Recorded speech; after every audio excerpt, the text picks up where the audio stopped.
রংপুরের পীরগঞ্জে সরকারি প্রাথমিক বিদ্যালয়ের সহকারী শিক্ষকদের দশম গ্রেড ও প্রধান শিক্ষক নবম গ্রেড বাস্তবায়নের দাবিতে পীরগঞ্জ উপজেলা গুলশান মোড়ে মানববন্ধন করেছে সরকারি প্রাথমিক সহকারী শিক্ষক সমন্বয় পরিষদ।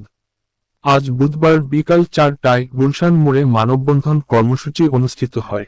এতে বিভিন্ন সরকারি প্রাথমিক বিদ্যালয়ের প্রায় 3 শতাধিক সহকারী শিক্ষক অংশ নেন।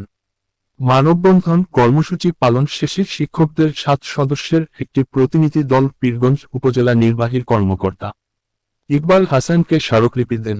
এ সময় তিনি দ্রুত গ্রেড বৈষম্য নিরসনের আশ্বাস দেন।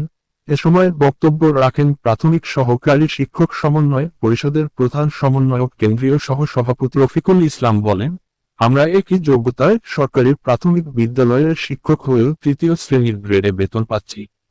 অথচ সমান যোগ্যতায় অনেকেই দশম গ্রেডে বেতন পাচ্ছে। এটা স্পষ্টত বৈষম্য। এ সময় আরও বক্তব্য রাখেন বাঁশপুকুরিয়া সরকারি প্রাথমিক বিদ্যালয়ের প্রধান শিক্ষক খন্দকার সাদুন্নবী ও বড় আমবাড়ি সহপ্রা বিদ্যালয়ের শিক্ষক খালেদুজ্জামান। প্রাথমিক বিদ্যালয়ের শিক্ষকদের সহকারী শিক্ষকদের দশম গ্রেড, প্রধান শিক্ষকদের নবম গ্রেডের জন্য কেন্দ্রীয় ঘোষিত সকল সংগঠনের আজকের যে 4:20 কেন্দ্র ঘোষিত মানববন্ধন মাননীয় প্রধান উপদেষ্টা বরাবর স্মারকলিপি প্রদান, এই স্মারকলিপি প্রদান অনুষ্ঠানে আমাদের অনেক শিক্ষক নেতৃবৃন্দ বক্তব্য দেওয়ার ইচ্ছা পোষণ করেছেন। আমি আপনাদের শুধু